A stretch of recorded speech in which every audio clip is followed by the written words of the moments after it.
No one asked her name. The lobby smelled like diesel and floor wax. Light from the fixtures pressed the marble flat. A wand clicked along the canvas case at her hip. Beep, beep, sharper at the latch. The guard raised a palm and pointed to the metal table. Open it. She stopped moving. Navy work jacket, stiff collar, a round patch at her shoulder, thread worn to riverstone. She unzipped the case and set it down. Glass vials in foam, a steel reader, a folder with a printed agenda and smudged forms. "What is that supposed to be, miss?" the guard said. "A water sampler. The River Oversight Committee meets at 10. I am on the agenda." His badge read Sutter. He tapped a vial with a knuckle. The liquid trembled. Could be anything. Could be nothing. On the other side of the line, briefcases slid through with easy green lights. A student drifted past with a poster tube and a grin from the second guard. She set her heels on the seam in the tile. Her name was Amaya Rhodes. She was 19. She was black. She wore her mother's patch because it steadied her spine. She did not say that part. A man in a charcoal robe watched from the hallway. He did not enter. He let the doorway frame him. County Commissioner Lowell Crane. He carried quiet like a blade. He motioned with 2 fingers and stepped closer. "Why are you not in class, young lady? I have an excused absence. I am presenting contamination findings from the East intake." Dr. Pierce approved my materials. Crane pressed 2 fingers to the case. The vials stopped ringing. "The East Side," he said, as if naming a rumor. "The policy is simple. No liquids, no personal electronics, especially not homemade ones. They are not homemade." He studied the antique gavels in the glass case and adjusted a cuff. "Officer Sutter, hold the equipment for inspection. The young woman may attend without props." Sutter lifted the reader and nodded to the second guard. "Tag it and store it." He slid a form across the table with the pen uncapped. "Processing is 24 to 72 hours, maybe longer." Amaya looked at the pen and then at the clock. She texted the committee chair. "Held at security. Will present from memory." No reply. Footsteps slapped the stairs. A thin woman with a city badge hurried in. Wire rims, hair in a knot that was losing the fight. "Ms. Rhodes, there you are. Why are you not upstairs? We begin in 10. "Security confiscated my sampler," Amaya said. "My slides are on the laptop in the same case." The woman faced Crane with steady posture. "Commissioner, this student is our opener. I signed her clearance. Her work is central to the Spillgate vote." Crane checked his watch. "This building follows my guidance. There are channels. We do not make exceptions for hobbyists or activists. Not today." The word hobbyists stuck in the air. Dr. Pierce pressed her lips together and looked at Amaya. "We will proceed without hardware. Can you do it?" "Yes." They climbed the marble steps. Boots left damp prints that blurred as others crossed them. Framed photos stared from the walls. Ribbons, hard hats, smiles that stopped at the teeth. The chamber ran cold. 12 members at a long table. Observers along the back wall with coats clutched. The river moved under all of it, unseen, like a breath held too long. Dr. Pierce introduced her without apology. Amaya stood at the lectern with empty hands. "Good morning." The microphone found a small tremor and made it public. She let it sit, and then let it pass. Over 6 months, the East intake spiked more often than any other station. 2 hours later, the marina ran normal. She pointed to where a slide would have been. She described the missing images. She drew a grid on a legal pad and passed it along the table. She used the names of streets and pipes and corners. She kept every sentence plain. Some leaned forward. Others crossed arms. A man clicked a pen. A woman in the gallery scribbled and shook her head. Crane stood in the doorway near the end, hands behind his back, expression flat. The kind of flat that meant other work was moving in shadow. Questions, Dr. Pierce said. A councilman asked if she understood calibration drift. Another asked where she had learned to collect anything at all. A third asked if the word contamination was too strong for a river that had always run brown. Amaya answered with dates and tags and corner hydrants. She used no heat. It ended. The chair thanked her. Hands touched together in a soft imitation of applause. Amaya stepped into the stairwell and let the thick air cover her. Her spine held. Her hands shook once and went still. On the second landing, a man with a mop stopped. He wore a maintenance uniform with a patch that read Bell. He looked at the empty case in her hand and then at her shoulder. "That patch is not the usual one," he said. "My mother earned it. Flood medic during the breach." Bell paused. His eyes changed. He pointed with his chin toward the lobby desk. "They make you empty your work on that table, too." They took the sampler. "The commissioner keeps his own rules when the cameras are off," he said. "He does not like certain numbers written where they stick." Amaya kept her silence. It had weight. He slid a card from his pocket. "Facilities supervisor. Come with me. No noise.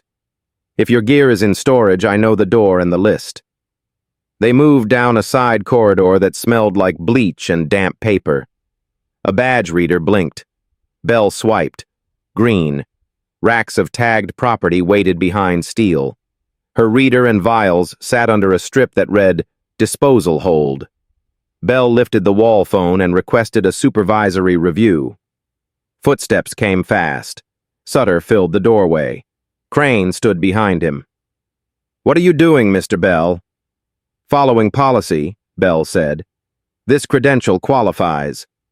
Crane studied the patch, then relented. "Return the laptop only. The rest stays."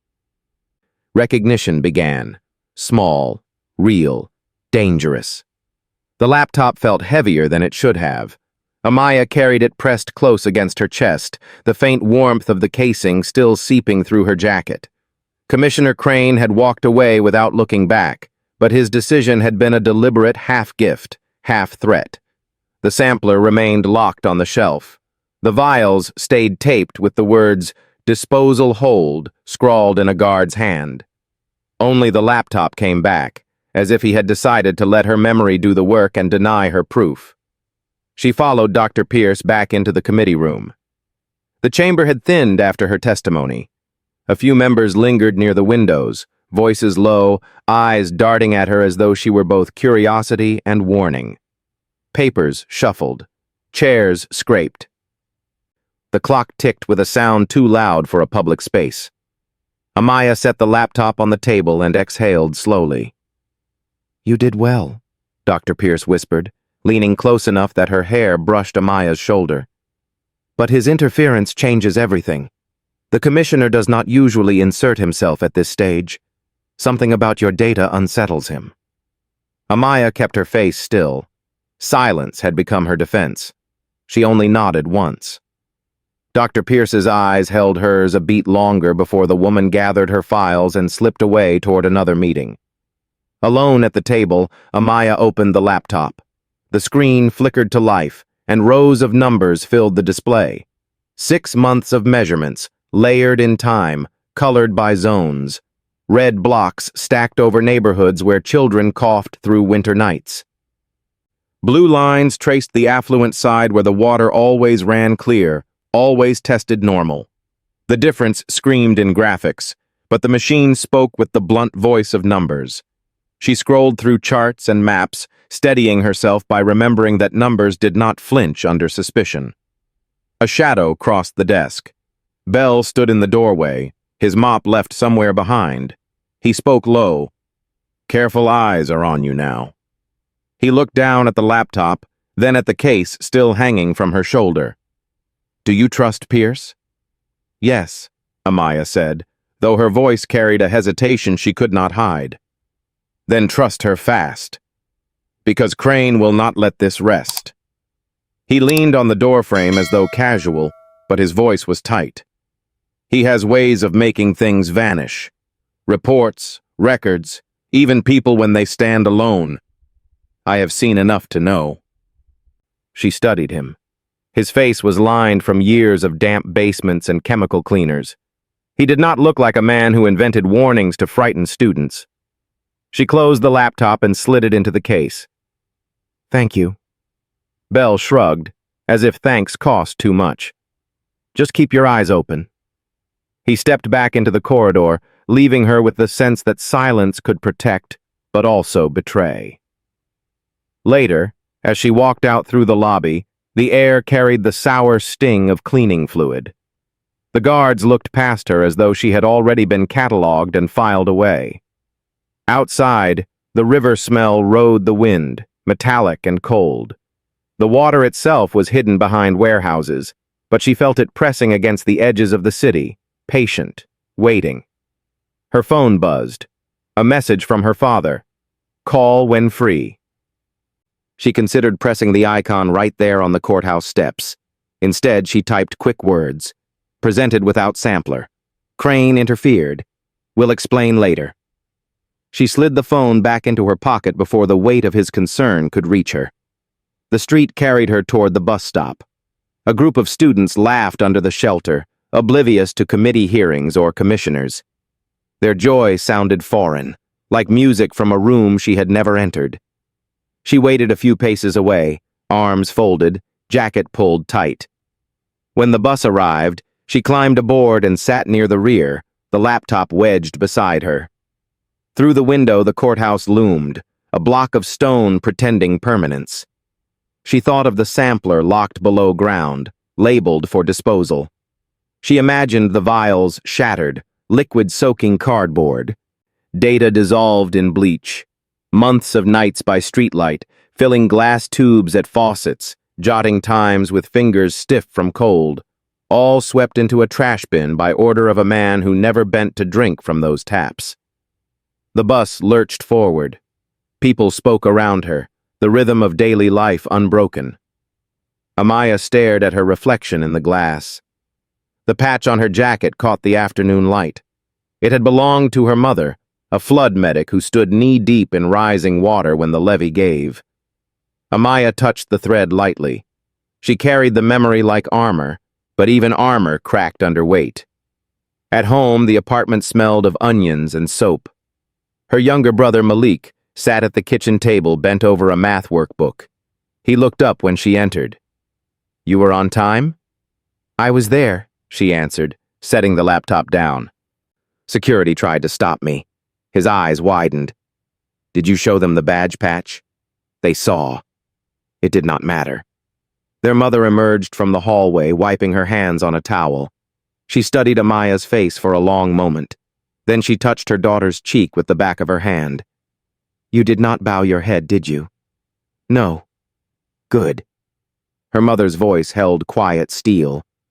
They expect you to shrink. Do not give them that.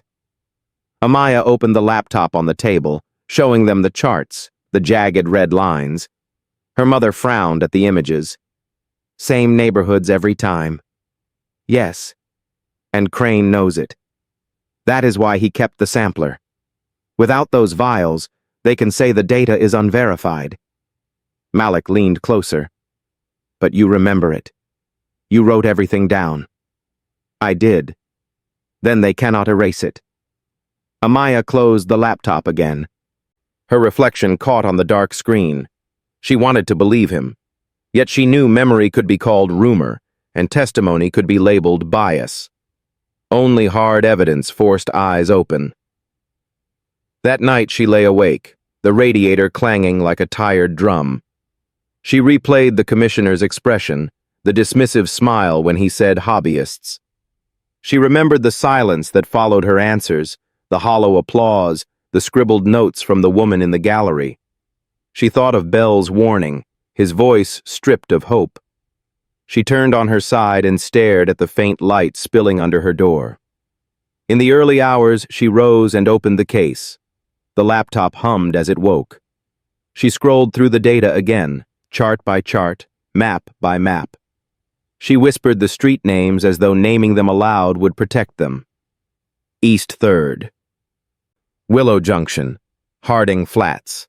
places where sirens sounded more often than laughter. A knock at her door startled her. Her mother's voice came soft. "You are still awake. I am working." Her mother stepped inside, robe drawn tight. She looked at the glowing screen, then at Amaya. "Do not let them crush you, but do not carry this alone either.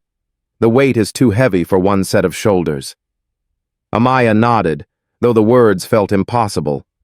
Alone had been her posture for so long that sharing seemed dangerous.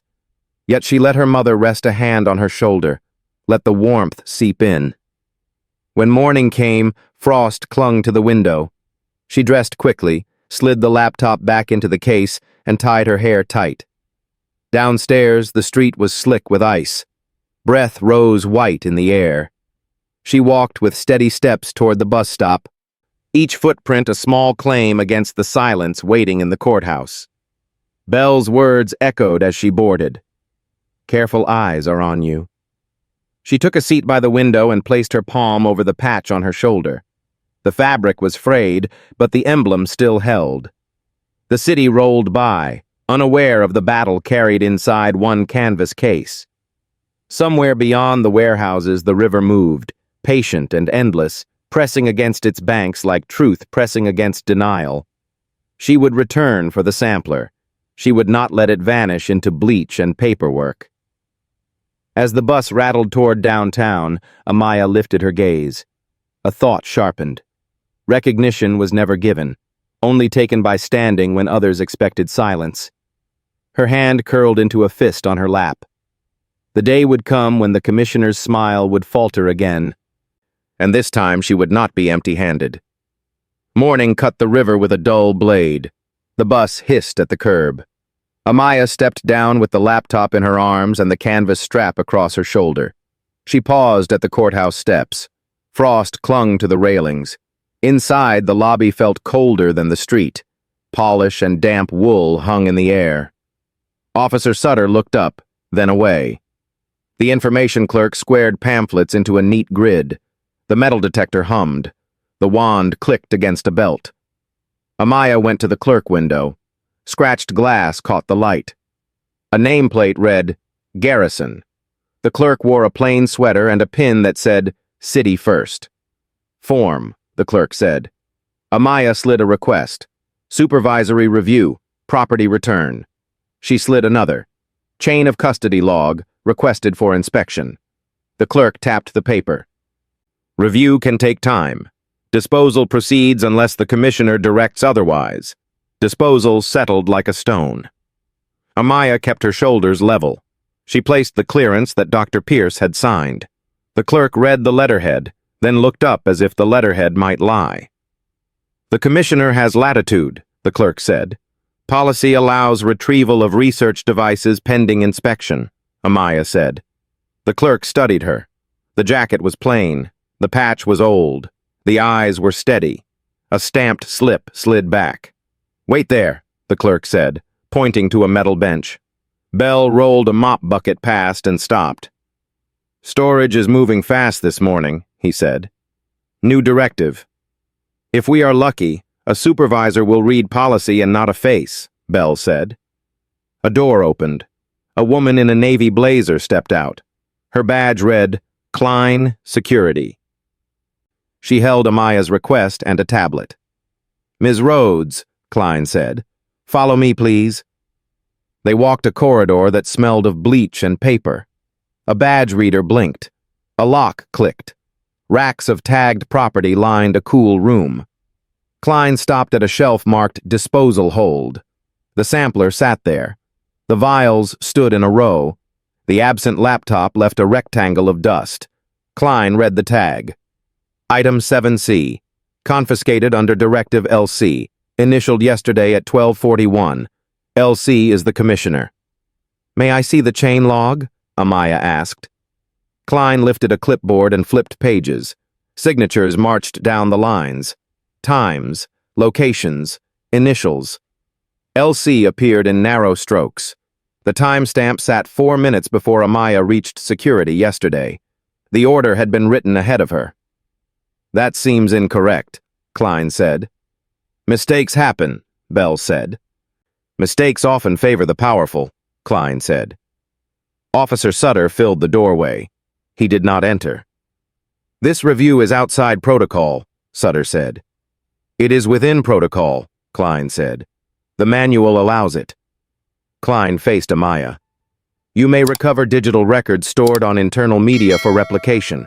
Hardware remains until inspection. I need the data drive, Amaya said. Blue module under the reader panel. Klein nodded to Bell. Gloves are in the cabinet. Bell opened the reader with careful hands. The tiny drive glinted. He sealed it in a clear bag. Klein wrote a number across the plastic. Sutter pushed off the frame. Not authorized, he said. All components stay. The drive is evidence of research, Klein said. Research is not a weapon. She handed the bag to Amaya. Please sign here for temporary custody. Amaya signed. The pen moved like a promise. The intercom cracked. A thin voice upstairs asked for Klein. The commissioner wants an update on storage room activity. Klein pressed the button. I am unavailable, she said. I am in a manual review. Bell slid the empty chassis back under the tape. He glanced at the clipboard again. You should photograph this page, he said. Klein lifted the clipboard under the fluorescent light. Amaya took a picture. The shutter clicked like a nail. They stepped into the corridor. The door sealed softly. At the clerk window, Ms. Garrison pushed a receipt through the slot. Her eyes moved from Amaya to Klein and down the hall. Keep your paperwork close, the clerk said. Outside, traffic braided at the corner. The river smell hid behind exhaust and hot metal. Amaya held the bag to the light. The drive looked like nothing. It carried months of air drawn into glass and coded into rows. She slipped it into her pocket. The weight barely changed. The weight changed everything. A man in a gray suit paused at the steps. He balanced a leather folio. He had a sleepless face. He climbed 2 steps and lowered his voice. You are Ms. Rhodes, he said. Tomas Vega, city attorney's office. A colleague told me what happened. You held your ground. We are reviewing certain directives, Vega said. The commissioner's office has been issuing unusual orders. Your chain log request helps. Helps whom? Amaya asked. A larger picture, Vega said. He slid out a form. If you will, file this. It asks the court to preserve your device for neutral inspection and to suspend disposal orders. I cannot advise you as counsel. I can tell you that sunlight changes behavior. Bell watched pigeons at the bottom of the steps. He listened. Amaya held the page. The words felt exact. She thought of the drive in her pocket. She thought of the initials written before time. Why help me? She asked. Because the river belongs to the city, Vega said, and the city belongs to people who breathe. He turned and left. Amaya went back inside. The lobby had filled. Coats brushed coats. Voices rose and fell. She filed the petition. The clerk stamped it with a sound like a small hammer. On her way out, she passed a display of antique gavels. The wood gleamed as if hands had polished away memory. Her reflection hovered in the glass. The patch at her shoulder floated over the wood like a coin on dark water. At the bottom of the steps, Bell waited with his bucket. Klein stepped out behind. She let the door close with its soft seal. She watched the street with her hands behind her back. You will have company soon, Klein said. Some people do not enjoy having their initials photographed. Amaya nodded. The city sounded louder. The river was still hidden. The truth in her pocket was not. She turned toward the sidewalk. Behind her, the courthouse stood like a story told the same way for too long. In her pocket, a different ending waited. A car door shut hard nearby. A voice called her name in a tone that tried to pin her in place. She did not stop. The air outside bit sharp as glass. Amaya kept walking even as her name echoed again, firmer this time. Tires ground against slush. A dark sedan idled half a block back. The rear door opened, and Commissioner Crane stepped out in his robe, though no bench stood nearby. His expression was clean, composed, and practiced. "Ms. Rhodes," he called, his voice level as if reciting weather. "You have something that does not belong to you." She stopped, but did not turn. Bell had said careful eyes were on her. Klein had warned company would come. Now it stood in the street with polished shoes. Amaya slid her hand into her pocket where the drive rested inside the bag. The plastic was thin, but the data inside was weight enough to tilt the ground. Crane's steps sounded crisp on the wet pavement. "You are in possession of an item under formal hold. That is obstruction." He stopped a yard away, voice dropping. "Return it now, and this ends quietly." Amaya met his eyes. The street hummed with traffic. Pedestrians passed but looked away. She felt the silence spread like a stage where everyone had agreed not to watch. "It is my work," she said. "The manual allows retrieval for replication." Crane's smile carried no warmth. "Manuals bend. Judges decide. And I am judge enough for this building." Before he could speak again, another voice entered. Vega, the city attorney, stepped from the corner carrying his folio. He raised it slightly like a shield. "Commissioner, you are addressing a petitioner under protective review. Her request was filed an hour ago. By law, that suspends disposal."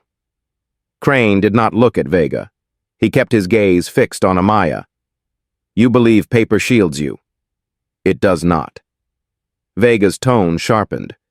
"If you continue to pressure her outside chambers, you will answer for intimidation of a witness." The word witness cut the air. People turned their heads now. The spell of indifference broke. Crane adjusted his cuff, slid his hand into his pocket, and stepped back. "We will see how long your courage holds, Ms. Rhodes." He returned to the car. The door closed with a sound that felt final, but was not. The sedan rolled away. Vega exhaled hard. He looked at her. "You have started something. Once paper moves, eyes follow. Keep that drive safe. I will push for independent custody." He tapped the folio. "Sunlight, remember?" She nodded. Bell caught up from the courthouse steps, mop abandoned. He studied her face. "You stood. That matters." Amaya turned the drive over in her pocket. The cold edges pressed her palm. That night at home, the apartment felt smaller. Her mother served rice and greens. Malik asked questions about chains of custody until his fork cooled. Their mother hushed him gently, but her own eyes sought details. Amaya explained only what she must, the initials written before she arrived.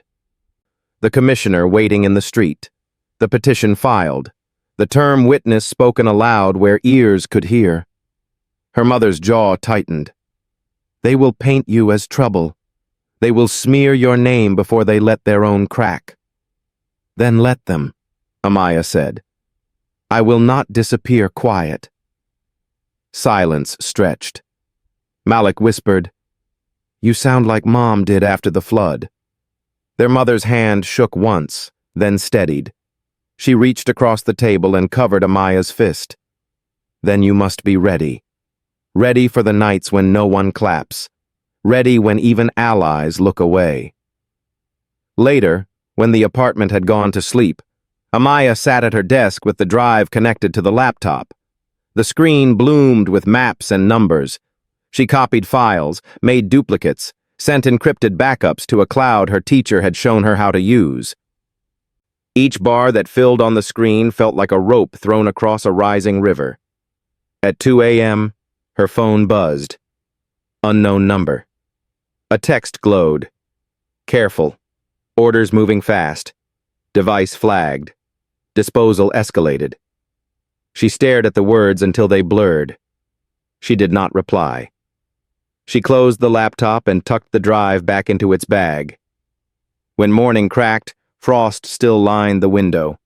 She tied her hair back, slipped on the jacket, and fixed the patch at her shoulder. At the mirror, she saw not only herself, but her mother's reflection folded into the thread. She pressed her palm flat against it. Outside, the street pulsed with engines and breath.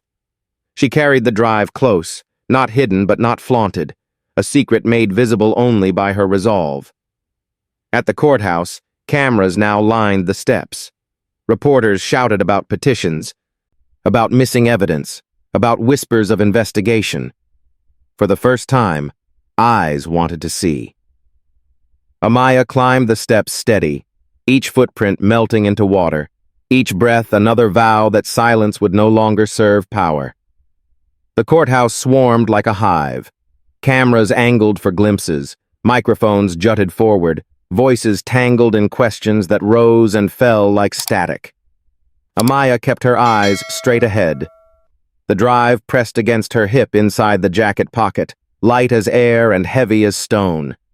Reporters shouted her name, asked if she was being silenced, if the commissioner had threatened her.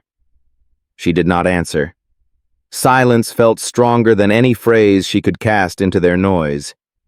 Inside, security lines moved slower than ever. Officer Sutter watched her approach but said nothing. His jaw clenched, eyes flicking to the case and away, as if reminding himself the fight no longer belonged only to him. Behind the checkpoint stood Klein, arms folded, face unreadable. She nodded once as Amaya passed. The committee chamber had grown crowded, not just officials but observers, activists, even a handful of students in bright sweatshirts. The air vibrated with a quiet expectation. Dr. Pierce sat at the table, tapping her pen on a folder. She looked relieved when Amaya slipped into the seat beside her. "We filed your petition," Pierce whispered. "The chair approved a preliminary hearing. Your data is admissible for review." Amaya opened the laptop and placed the drive on the table. The small click when she set it down drew eyes. Conversations hushed. The chair leaned forward. "Please proceed." Her voice carried steadier now, sharpened by fatigue into something unshakable. She spoke of neighborhoods, of readings taken at dawn and midnight, of asthma spikes in winter and emergency rooms filling when pumps failed. She showed graphs that cut clean across excuses. She explained patterns of red zones aligning with certain districts, districts where zoning boards deferred to developers and complaints vanished into filing cabinets. Members leaned in, murmured, scribbled.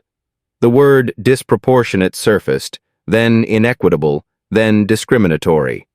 She did not need to press. The numbers pressed for her. When she finished, silence lingered. Then came applause, not tepid but firm, sustained long enough to change the air. Amaya felt her throat tighten. She bowed her head slightly, not as submission, but as acknowledgement of weight shared. The chair cleared his throat. "Commissioner Crane, you are present, yes?" From the back, Crane rose. His robe looked too formal for the moment, as if he had dressed for theater rather than testimony. He strode forward with a smile carved in stone. "Madam Chair, these numbers are misleading. The equipment was unauthorized. My concern was security." Dr. Pierce's voice cut in, calm but sharp. The equipment was cleared. The seizure occurred minutes before the student even arrived. The initials prove foreknowledge. Crane's smile thinned. "Policy demands vigilance. One cannot risk disruption in a federal building."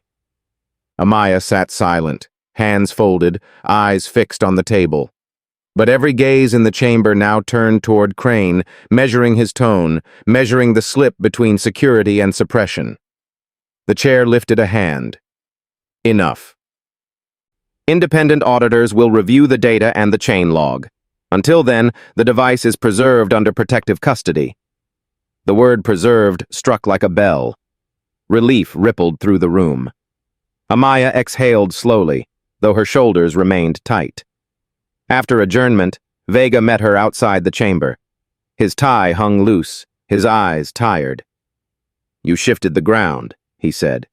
"Now others will step forward." He glanced toward the stairwell where reporters waited. "Decide carefully how much of yourself you give them." Bell appeared behind, mop nowhere in sight. He looked at Amaya with something like pride. "You did not bend," he said. "That is how cracks turn to openings." She nodded, though her chest ached from holding so much still. At home that evening, Malik bounded to the door. He had watched the hearing online, screen glowing across his face. "They clapped," he whispered, wide-eyed. "They clapped for you." Amaya set the laptop on the table and touched his head gently. "They clapped for the truth. That is what matters." Her mother listened from the stove, quiet but alert. She spoke without turning. "Truth is heavy, child. Carry it steady." Amaya looked at the drive in her palm. Its plastic edge caught the kitchen light, unremarkable to any stranger. Yet inside it lived months of nights, of silence, of water drawn and measured. It lived evidence powerful men wanted buried. She closed her fingers around it. Later, when the house slept, she stood at the window. The city lights shimmered in the distance. Beyond the warehouses, the river slid past, dark and endless. She pressed her forehead to the glass and whispered to it, "I will not let you drown." Behind her, the patch on her jacket caught the moonlight. Thread worn, edges frayed but still holding. Tomorrow, she knew, would bring more pressure, more eyes, more attempts to quiet her. But tonight the applause still rang in her ears, and for the first time, silence did not feel like surrender. It felt like strength waiting to speak again. The night before bled into morning without rest. Amaya rose from her bed with heavy eyes and tied her hair back until the strands pulled tight. The jacket slipped on like a shield. The patch on her shoulder glowed faintly in the weak dawn. Malik stirred in the next room, calling her name in his sleep, then fell silent again. She closed the door softly and stepped into the chill. Frost clung to the concrete. The bus groaned as it arrived, its brakes screeching with wear. She took a seat near the back, laptop on her lap, the drive tucked in the pocket nearest her skin. She watched the river blur through the window. Each warehouse shadow looked like a watcher. Each figure on the sidewalk felt like a witness. At the courthouse, reporters had multiplied. Cables snaked across the steps. Cameras on tripods leaned forward like curious heads. Voices overlapped, louder now, sharper. Amaya pulled her collar higher and kept walking. She did not answer. Her silence carried more than any sound she could make.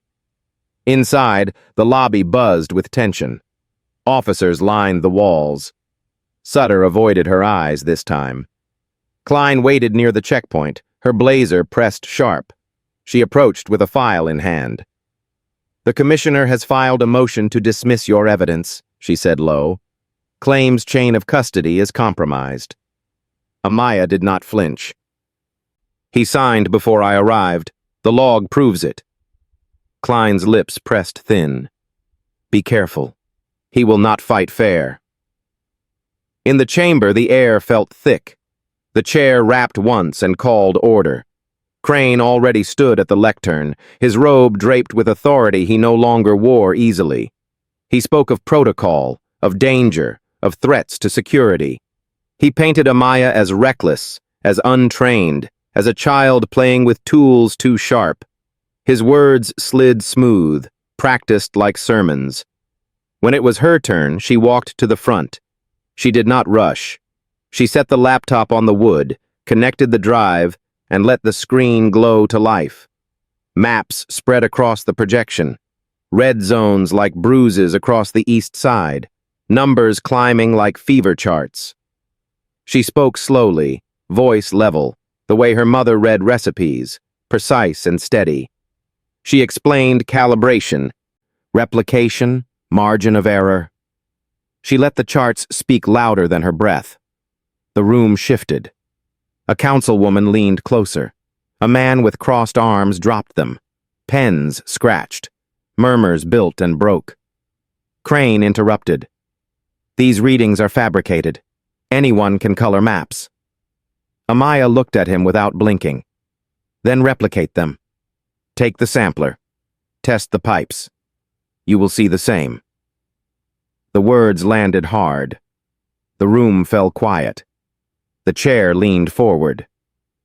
Commissioner Crane, are you prepared to support independent replication? Crane hesitated too long. His mouth opened, closed. He straightened his robe, but the fabric looked heavy. Then the chamber door opened. Vega strode in with another folder, his tie askew. He handed papers to the chair. Independent auditors from the State University have already run preliminary checks on Ms. Rhodes's data. Their findings align exactly. The silence cracked. Whispers spread. The chair raised a hand. We will recess to review this. Amaya stepped back, heart pounding but face still. She returned to her seat. Dr. Pierce's hand brushed her arm, brief and grounding. Outside, the hallway buzzed. Bell stood waiting, mop abandoned again. His voice was quiet. You struck something deep. He will not forgive. She nodded, feeling the truth settle in her bones. Crane would come harder now. When she returned home that evening, the apartment smelled of stew. Malik bounded up, eyes bright. I saw you on the stream. You told him to test the pipes himself. Everyone's sharing it. Her mother set bowls on the table, her face lined with pride and fear both. They will come for you harder, she said. Be ready. Amaya sat, exhaustion heavy, but the applause from the chamber still hummed inside her chest. For the first time, she sensed the tide shifting. The river had waited long enough. Its voice was rising through her, undeniable, unstoppable. The city woke restless. News vans crowded the courthouse steps, their antennas clawing at the gray sky. Headlines flashed on screens in cafe windows. Student data upends hearing. Commissioner under fire. Amaya watched them from the bus window, face still, hands folded over the laptop on her knees. Her phone buzzed with messages from classmates, from neighbors, from strangers who had seen her hold her ground. She answered none. Silence felt safer than words spilled too quickly. Inside the courthouse, security was doubled. Uniforms lined the walls. Radios crackled low. Officer Sutter glanced at her but looked away fast, as though her presence made the floor tilt. Klein approached with measured steps, her file pressed tight to her chest. He is cornered, she said quietly. A cornered man swings hardest. In the chamber, the tension cut like wire. The chair opened the hearing, voice strained but steady. Independent auditors confirmed Amaya's findings. The numbers were sound. The maps were true. Red zones and sickness aligned with precision that left little room for denial. Murmurs rose from the gallery, a wave of recognition long stifled. Crane stood. His robe seemed heavier than yesterday. He spoke of conspiracy, of plots against his office, of outsiders stirring unrest. His words carried force but not conviction. When he turned his eyes on Amaya, the mask slipped. Anger sharpened his gaze into something raw. Amaya rose when called. She walked to the front, placed the laptop down, and displayed a new chart. This one traced emergency room admissions against contamination spikes. The lines braided tight. She explained calmly, each sentence clipped and clear. She did not argue. She simply laid truth bare. The chamber stilled. Council members exchanged glances. The chair leaned forward. Commissioner Crane, the evidence speaks against your claims. Crane's hand gripped the lectern edge. His voice cracked for the first time. Lies built on faulty equipment. Fabrications from a girl too young to understand what she measures. He pointed at her, finger trembling. She is a pawn. Gasps rippled through the room. Vega stepped forward, voice hard. Enough. Attacking her does not erase the numbers. Attacking her does not erase signatures written before her arrival. The gallery erupted, shouts, claps, demands for answers. The chair struck the gavel, wood on wood echoing sharp. Order. This matter will proceed to formal inquiry. Until then, The commissioner is suspended from oversight. The word suspended cracked open the air. Applause burst, loud and unrestrained. Crane's face drained. He gathered his robe around him and strode out, eyes fixed on nothing. Cameras flashed as the door shut behind him. Amaya stayed seated, heart hammering. She did not smile. She only exhaled, long and slow. The weight shifted but had not lifted. Outside, reporters surged. Questions flew. She shielded her face with her hand and moved through the crush. Bell waited by the curb, mop nowhere, expression steady. "You broke him," he said. "But breaking a man like that means others will try to put you back in place." At home, Malik replayed the stream again and again, his grin wide. "You should have heard the room," he said. "They believed you." Her mother stood at the sink, hands still in water. "Belief is not justice yet. Do not mistake one for the other." That night, Amaya sat at her desk with the drive glowing faintly beside the laptop. She copied files to another cloud, another backup. She whispered the street names again like prayers. She thought of the river, patient and endless, pressing against its banks. In the distance, sirens wailed, then faded. She pressed her palm to the patch on her shoulder, thread frayed but unbroken. For the first time, she felt the city listening. For the first time, silence no longer protected power. It protected her resolve. The river moved heavy under a slate sky, carrying silt and silence. Amaya stood on the courthouse steps as morning light cracked through the clouds. Cameras angled toward her, but she no longer flinched.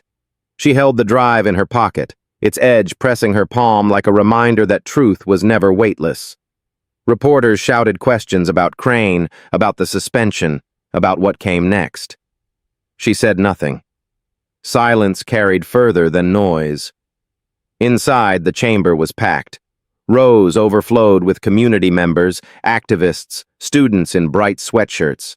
Their faces held expectation, but also weariness, the kind carved from years of dismissal. The chair rapped the gavel. Today we address independent verification. Today we decide whether this data reshapes policy. Dr. Pierce opened with calm precision. 6 months of samples across districts. Red zones aligned with neglected neighborhoods. Blue zones shielded by wealth. Emergency rooms filled where pipes corroded, while across the river children breathed clean. She spoke like a ledger, steady and unembellished. Amaya took the floor next. She displayed maps, charts, patterns impossible to ignore. She spoke of hydrants dripping rust, of faucets where mothers filled pots that frothed with foam, of children coughing through nights while reports vanished into drawers. Her voice did not rise. It cut instead, clean and deliberate. The committee listened. Heads nodded. Pens moved. The gallery leaned forward. Vega stepped in with his folder, confirming independent audits had matched her data point for point. He spoke of logs altered, initials written before her arrival, directives signed in advance. The room stirred. The air thickened with recognition of something larger than contamination, a pattern of power protecting itself. Then Crane entered, stripped of his robe, suit rumpled. He demanded to speak. The chair allowed it. His words lashed out, accusations of conspiracy, of political theater, of a city turned against its own. But the force had drained. His voice wavered. He looked smaller than the man who had once stood in marble hallways with silence bent around him. The chair cut him short. Enough. The evidence is overwhelming. Commissioner Lowell Crane, you are hereby referred for judicial review and stripped of authority pending further investigation. Gasps broke into applause. The gallery rose to its feet. Crane's face drained of color. He turned, stumbled once, and left without looking back. Amaya stayed seated. Her chest rose and fell, but her face remained still. Applause roared, yet she felt only the deep thrum of the river in her blood. Bell caught her eye from the back, mop handle in his hands like a staff. He nodded once, a small recognition shared in silence. Outside, the courthouse steps turned into a stage. Reporters surged, questions tangled in air. Amaya stepped down slowly, shoulders straight, the patch at her shoulder gleaming in cold sunlight. Malik waited near the curb, waving wildly, his smile bright. Their mother stood beside him, eyes proud and shadowed. "You did not bow your head," her mother whispered when Amaya reached them. "Never," Amaya said. That night, at home, she sat by the window. The drive lay on the table, backed up in triplicate, no longer alone. She watched the city lights shimmer on the horizon. Beyond them, the river slid by, patient and endless. She thought of the patch on her shoulder, thread frayed but strong. She thought of her mother knee-deep in floodwater years before, standing steady against a tide. Now the tide had shifted. Her silence had spoken. Her numbers had risen. Power had cracked. And though justice was not yet finished, the city was listening. She pressed her palm flat over the drive, then over the patch. 2 weights, 2 legacies, carried together. Outside, sirens wailed and then receded. Inside, resolve filled the quiet. Her story was not over. It was only beginning.